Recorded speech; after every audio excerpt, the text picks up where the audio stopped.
di Rut pasal 1 itu dikatakan ayat 18 sampai 22. Ketika Naomi melihat bahwa Rut berkeras untuk ikut bersama-sama dengan dia, berhentilah ia berkata-kata kepadanya. Ya, di Rut pasal 1 ya, ayat 18. Jadi ada orang Moab namanya Rut ikut Naomi. Jadi Naomi ini waktu kelaparan di Bethlehem. Bethlehem itu artinya apa? Rumah roti. Kelaparan di rumah roti. Kelaparan di rumah roti. Akhirnya mereka satu keluarga pergi ke Moab. Itu tanah perjanjian. Tadi kita udah belajar sedikit kan, ya, bagaimana Mesir itu bukan tanahnya orang Israel. Mereka 40 tahun dalam perjalanan sampailah mereka di tanah Kanaan. Dibagikan itu tanah untuk mereka turun temurun. Nah, tadi dalam tanah perjanjian ini terjadi kelaparan di Bethlehem. Namanya Bethlehem artinya rumah roti. Kebetulan nggak? Nggak kebetulan. Jangan ikut Tuhan kita pikir nggak ada tantangan. Ya, berangkatlah satu keluarga ini keluar dari tanah perjanjian, pergi ke Moab. Di Moab suami meninggal, anak meninggal, ya, anak kedua meninggal. Yang sisa Naomi dan mantunya Orpa dan Rut. Sudah tidak punya apa-apa. Makanya di ayat-ayat selanjutnya 19-20, Bapak Ibu bisa baca sambil mendengarkan. Naomi pulang, Orpa mau ikut, Rut mau ikut. Pulanglah. Mau ngapain lagi ikut saya? Saya udah tua, tidak ada harapan. Tidak ada harapan. Jadi Naomi ini pergi dari Bethlehem masih penuh tangannya, berarti masih ada harapan. Hanya karena takutnya bahaya kelaparan, dia tinggalkan rumah roti. Akhirnya pulang dengan tangan kosong. Orpa mundur, Rut tetap berkeras ikut. Bayangin ya, orang gak kenal Tuhan dari lahir ya. Rut ini orang Moab, gak kenal Tuhan dari lahir, hanya kenal Tuhan dari mertuanya. Dia mau berkomitmen ikut. Di mana kau mau mati, di situ aku mati. Ya, kemana kau pergi, ke situ aku pergi. Tuhanmu adalah Tuhan. Kebalikan ya, kebalikan. Dari tahun 2018, jutaan orang sekarang sedang beralih kepada Kristus. Daerah-daerah yang mayoritas ya Kedar, banyak sekali pertobatan. Di Afrika itu saya lihat satu pantai itu orang mau dibaptis. Ya. Hanya 300 pendeta, ribuan yang mau dibaptis. Penuh itu pantai. Ya. Daerah Iran, Arab sekarang goncang. Tempat ini setia. Tuhan perhitungkan. Lihat nanti panen itu luar biasa. Ya, jiwa-jiwa itu akan datang. Di Indonesia ini jutaan orang sedang pindah. Belum terang-terangan.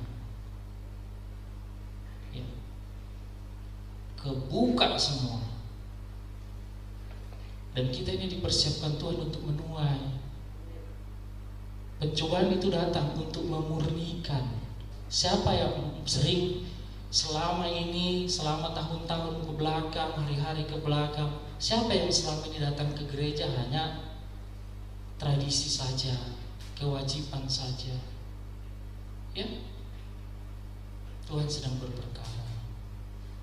Ya, Tuhan sedang memperlihatkan mana yang emas murni, mana yang bukan. Ya, karena kesitulah nanti berkat Tuhan kirim. Kesitulah nanti jiwa-jiwa Tuhan kirim. Situ. Sabar. Tuhan akan menunjukkan siapa dan apa yang dalam hati kita. Ya. Coba kita baca Mazmur pasal ke-84.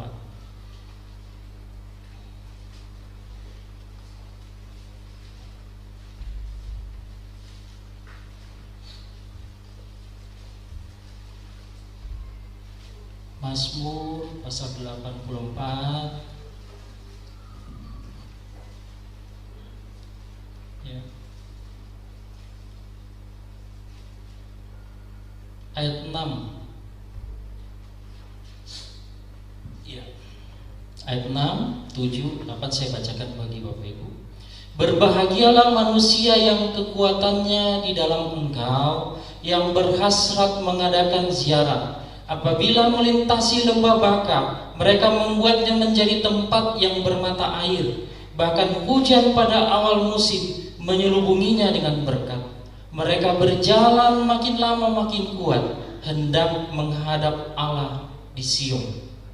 Jadi kalau kita baca ayat-ayat awal, ya, di ayat 3 di situ kata, di 2 dan 3 dia, betapa disenangi tempat kediaman-Mu ya Tuhan semesta alam. Jiwaku hancur karena merindukan pelataran-pelataran Tuhan. Hatiku dan dagingku bersorak-sorai kepada Allah yang hidup. Ya, Tuhan mau kita memiliki hati yang melekat pada Tuhan, menaruh seluruh kehidupan kita dalam Tuhan. Sama seperti Ruth tadi, ya, komitmennya, imannya, kehidupannya total serahin sama Tuhan. Ya, tidak ada jalan kembali buat dia. Kalau Naomi masih ada isi tangannya, dia pergi tinggalkan Tuhan. Tapi dia mau ikut Tuhan sekalipun tidak ada harapan di depan. Ya, sekalipun tidak ada yang kelihatan menurut untung ruginya manusia. Itu namanya hikmat manusia. Ya. Ruth ambil risiko. Ya, lewat Ruth lah Naomi kehidupannya dipulihkan. Yang pahit jadi manis. Ya. Lewat Ruth Daud turun. Ya. Ada keturunan. Kalau secara manusia, mau nikah sama siapa sih Ruth? Mau nikah sama siapa dia? Naomi sudah tidak punya suami. Ya, yang tidak mungkin jadi mungkin. Ada rencana Tuhan dalam hidupnya, dan itu luar biasa Tuhan nyatakan. Nah, kembali ke ayat Mazmur tadi. Berbahagialah manusia yang kekuatannya di dalam Tuhan. Ya, di mana hati kita? Di mana kekuatan kita? Di mana jaminan hidup kita? Itu kita benar-benar koreksi di hari-hari ini. Ya. Ketika di Tuhan selalu ada kerinduan untuk cari Tuhan. Tidak bisa ditahan. Tidak ada yang bisa tahan. Ya. Apabila melintasi lembah Baka, mereka membuatnya menjadi tempat yang bermata air. Jadi orang Israel ini kan katakan seperti bersiarah. Jadi orang Israel ini 3 kali dalam setahun mereka wajib ke Yerusalem karena di situ Bait Allah. Kita ingat Tuhan Yesus dengan orang tuanya umur 12 tahun, 3 hari perjalanan dari Nazaret ke Yerusalem. Jadi 3 kali, ya, Paskah,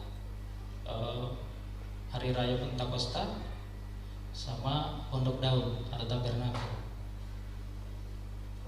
Itu 3 hari perjalanan kalau dari Nazaret. Jadi seluruh Israel dari Dan sampai Berseba harus ke Yerusalem tengah-tengah. Nazaret aja yang di atas di utara itu 3 hari perjalanan. Belum ada mobil, belum ada pesawat. Jalan kaki. Naik gunung, turun lagi ke lembah, naik lagi.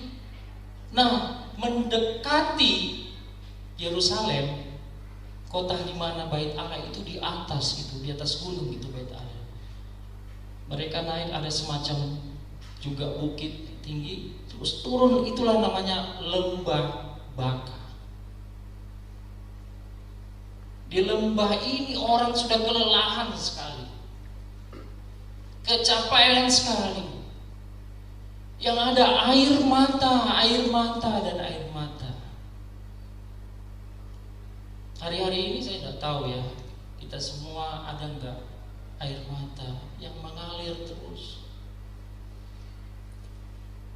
Ada rasa lelah, letih, seperti mau gagal, seperti mau hancur. Coba ini gagal, coba itu gagal, coba kok tidak ada jalan keluar. Ini namanya lembah air mata, lembah baka. Nah, kata baka itu juga itu ada menggambarkan tumbuhan di situ. Jadi tumbuhannya itu berduri-duri, pohon, tapi ada duri-durinya di daun sama di pohonnya. Jadi kalau orang lewat situ berdarah, udah capek, berdarah-darah, betul-betul itu lembah baka. Saya nggak tahu ya, di mana, di titik mana, persoalan apa yang membuat Bapak Ibu Saudara saat ini sudah bertahun-tahun, berhari-hari, mungkin berbulan-bulan belakang, kok tidak ada jalan keluar? Air mata. Tidak ada jalan keluar dalam pekerjaan, tidak ada jalan keluar dalam kehidupan rumah tangga, tidak ada jalan keluar dalam usaha. Selalu gagal, coba ini gagal, coba itu gagal, dan gagal. Air mata, lembah baka. Ini juga biasa dibilang orang lembah kekelaman, lembah bayang-bayang maut. Tapi ini orang hasratnya kepada Tuhan. Dia tetap ya. Di situ dikatakan, apabila melintasi lembah baka, mereka membuatnya menjadi tempat yang bermata air. Jadi lembah baka juga lembah air mata. Jadi apa maksudnya? Lembah air mata ini Tuhan ubah jadi mata air. Mana lembah air mata kita sekarang? Itu tempat nanti Tuhan akan ubah jadi mata air. Tahu mata air? Mata air itu orang jadi minum, yang haus bisa minum.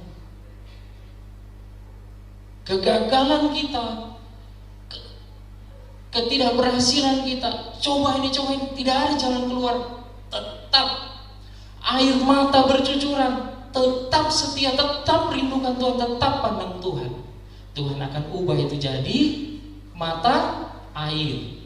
Yang kehidupan kita yang sulit, yang tidak mungkin, ketika Tuhan ubah, itu menjadi berkat buat orang lain.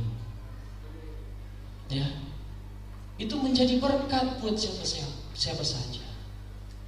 Kalau orang tidak pernah patah hati, tidak bisa menghibur hati orang yang patah hati. Kalau orang nggak pernah kehilangan, tidak bisa menghibur hati orang yang kehilangan. Kalau orang yang tidak pernah gagal dalam bisnis, tidak bisa membantu orang berhasil dalam bisnis. Ya, titik-titik mananya yang perlu diperbaiki, bagaimana mengandalkan Tuhan dalam mengatasi itu, kita tahu. Itulah namanya air mata kita berubah jadi mata air. Jangan jadi mata air yang pahit seperti marah. Ada airnya tapi tidak bisa diminum. Kalau sudah Tuhan ubah hidup kita, Tuhan kasih jalan, jadilah mata air buat orang lain. Kalau mata air itu diambil terus, air yang baru terus keluar. Ya. Kalau mata air itu dibiarin begitu terus, jadi pahit. Itu. Yang berikutnya ya, ayat ke-8. Mereka berjalan makin lama makin kuat, hendak menghadap Allah di Sion. Ya, mereka jalan, jadi udah lewatlah lembah air mata ini, tapi masih harus menghadapi tanjakan, gunung yang tinggi, Sion di atas. Tapi Jadi mereka berjalan makin lama makin kuat. Makin lama makin kuat. Udah perjalanan jauh, lewati lembah air mata, berdarah-darah, masih harus nanjak lagi, tapi makin lama makin kuat. Kalau kita ingat ya, di dalam perjanjian baru tentang talenta, ya, apa yang ada padanya akan siapa yang mempunyai akan diberi. Tapi siapa yang tidak mempunyai, daripadanya akan diambil. Ini sebenarnya sejajar. Maksudnya begini, gampangnya begini. Kita punya tangan kiri, tangan kanan. Punya semua kan? Mana yang paling sering digunakan? Tangan kiri apa tangan kanan? Umumnya kanan ya. Ada sih yang kidal ya kiri ya. Tapi kita kita ambil dulu umumnya kanan. Mana tangan yang paling kuat? Kanan ya. Jadi tangan kanan yang paling kuat karena sering digunakan. Ada angkat yang berat-berat, tangan kanan yang paling posisi yang paling berat, yang paling sulit tangan kanan. Tangan kiri hanya bantu-bantu aja. Kan gitu ya. Ada pekerjaan yang kasar, tangan kanan yang paling kasar ini selalu tangan kanan. Makanya kalau salam, aduh geri-geri, kiri apa kanan ya? Tapi kan sopannya kanan ya. Salaman juga tangan kanan. Tapi tangan yang paling kuat adalah tangan yang sering digunakan.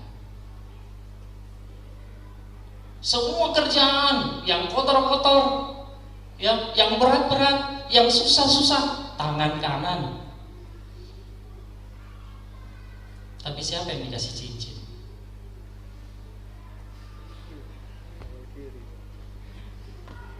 Yang dikasih cincin tangan apa? Di jari tangan apa? Kiri ya. Rata-rata kiri ya. Nanti kalau udah penuh kiri baru pindah kanan kan? Ya. Biasa begitu. Tapi siapa yang paling lemah? Gak ada kekuatannya. Tangan kiri. Iman itu begitu. Kehidupan mengiring Tuhan itu begitu. Kehidupan rohani itu begitu. Makin kita latih, makin kuat. Makin mau menghadapi persoalan, makin terbukti kuasa Tuhan, makin mengerti kita Tuhan, makin kuat kita dalam hikmat Tuhan. Jadi hikmat Tuhan itu tidak datang dalam sekejap tek. Ya, kekuatan kita di dalam Tuhan akan semakin bertambah. Yang tidak punya makin diambil karena apa? Nggak pernah digunakan. Itu maksudnya. Ya, kalau ada anggota tubuh kita yang sama sekali dari sejak kita lahir nggak pernah kita gunakan, itu nggak pernah tumbuh, mengecil terus. Ya. Jadi bagaimana? Ya sama aja dengan agama saya dulu. Ya, mari Bapak Ibu Saudara, kita lebih sungguh-sungguh mengimani karya Tuhan dalam hidup kita, pilihan Tuhan dalam hidup kita. Kita semakin mengasihi Tuhan, Tuhan akan ubah. Walaupun kita masih sulit, walaupun masih banyak air mata dalam hidup kita, Tuhan akan ubah itu jadi mata air. Ya, semuanya Tuhan perhitungkan. Allah kita itu Allah yang baik, Allah yang setia, Allah yang setia dengan janjinya. Ini firman Tuhan 2000 tahun teruji, 2000 tahun teruji. Biar kita di akhir-akhir masa ini semakin setia kepada Tuhan. Jangan sampai ya kita tertinggal. Itu kita harus renungkan ya. Mungkin kita perlu buka ya ayat itu. Wahyu 3 ayat 10.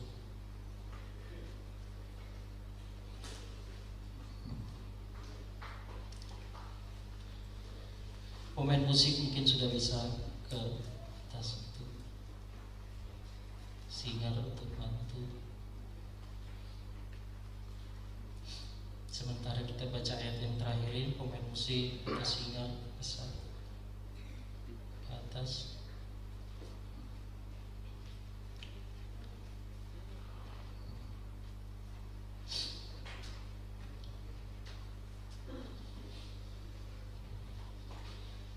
Ya, kalau udah baca dapat semua, saya akan bacakan bagi saudara Wahyu 3 ayat 10. Karena engkau menuruti firman-Ku untuk tekun menantikan Aku, maka Aku pun akan melindungi engkau dari hari pencobaan yang akan datang atas seluruh dunia untuk mencobai mereka yang diam di bumi. Kalau baca pasal keempat, 5 dan seterusnya, gereja sudah tidak disebutkan. Artinya anak-anak Tuhan sudah diangkat, sudah disingkirkan, sudah masuk masa antikris. Kita mau tertinggal? Ya. Ini hari-hari, ini tahun-tahun. Apakah 3 tahun, apakah 10 tahun, apakah 20 tahun, 30 tahun ke depan? Ya. Tetapi sepanjang hari-hari ini akan banyak pencobaan. Dari pencobaan itu kelihatan isi hati orang, kelihatan iman orang, kelihatan apakah orang itu sungguh-sungguh mengasihi Tuhan atau tidak. Ya. Jadi tidak salah nanti, tidak ada komplain nanti ketika orang lain Tuhan angkat, Tuhan singkirkan, kita tertinggal. Karena sikap kita menghadapi pencobaan ini menunjukkan apa di dalam hati kita. Ya, Bapak Ibu Saudara, mari kita sungguh-sungguh lebih mengasihi Tuhan di hari ini. Mari Bapak Ibu Saudara, kita angkat berdiri. Saya ingin kita menyanyikan lagu Hatiku Masuk. Saya kali ya.